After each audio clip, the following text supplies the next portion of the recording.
বইয়ের পাতা থেকে, ইতিহাসের খাতা থেকে বিএনপির নাম তারা মুছে দিয়েছিল।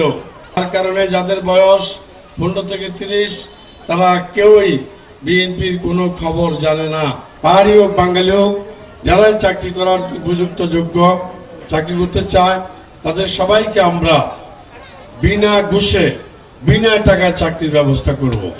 এই এলাকায় আমাদের প্রথম কাজ হবে, বিএনপির প্রথম কাজ হবে পাহাড়ি বাঙালির মধ্যে সম্প্রীতি তৈরি করা, স্থায়ী শান্তি প্রতিষ্ঠা করা।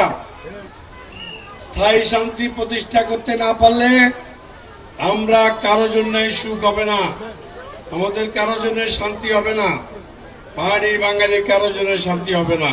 আস্থা বিশ্বাস স্থাপন করতে হবে এবং সেই লক্ষ্যে আমরা স্থায়ী শান্তি প্রতিষ্ঠার জন্য আমাদেরকে ভোট দিলে, আমরা সরকারে গেলে সেই স্থায়ী শান্তি প্রতিষ্ঠা করার জন্য চেষ্টা করব এবং স্থায়ী শান্তি প্রতিষ্ঠা করব।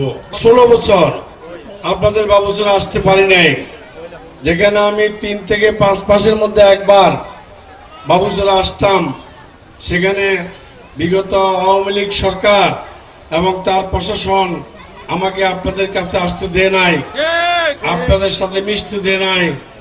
তারা বাধা দিয়েছিল, তারা মনে করেছিল আমাকে যদি আপনাদের থেকে দূরে রাখা যায় তাহলে আমাকে আপনারা ভুলে যাবেন। কিন্তু আমি নিশ্চয়ই, আপনারা মুরব্বীদের থেকে জেনে নেবেন, যদি আমি 18 বছর আগে আসতে পারতাম, এর মধ্যে আসতে পারতাম, তাহলে 22 বছর 22 থেকে 15 থেকে 30 বছর বয়সী ছেলে মেয়েরাও আমাদের কর্মকাণ্ড সম্বন্ধে অবগত থাকতো। খালেদা জিয়া, তারেক রহমান, জিয়াউর রহমানের কর্মকাণ্ড তারা জানতো। বইয়ের পাতা থেকে, ইতিহাসের খাতা থেকে বিএনপির নাম তারা মুছে দিয়েছিল। তার কারণে যাদের বয়স 15 থেকে 30 তারা কেউই বিএনপির কোনো খবর জানে না। গত 15 বছর আওয়ামী লীগ সরকার এখানকার পাহাড়ি বাঙালি কারোর জন্য কোনো কাজ করে নাই। কিন্তু আওয়ামী লীগ সরকার বিদায় হওয়ার সাথে সাথেই আমাকে এলাকার লোকজন বলেছিল যে বেলতলার এদিকে একটা ব্রিজ দরকার। আমি কিন্তু সরকারি লোকদেরকে বলে এবং ডিপার্টমেন্টকে বলে এই বেলতলা ব্রিজের কাজ শুরু করাই দিয়েছি।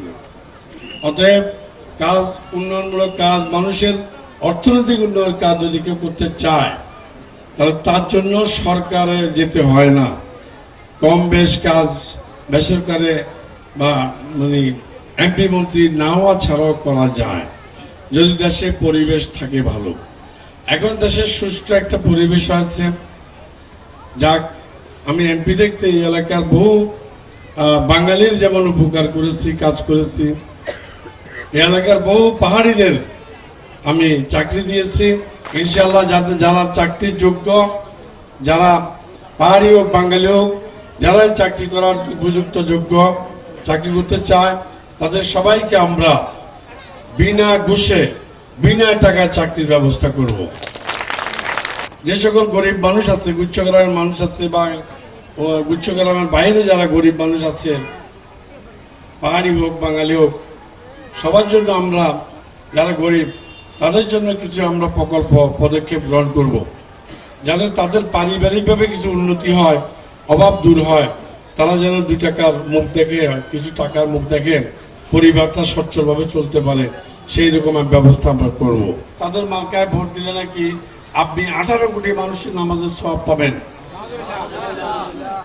এইরকম দল মানে এর হলো ইসলামের দোকানদার, ইসলামের ব্যবসায়ীদের থেকে সতর্ক থাকতে হবে।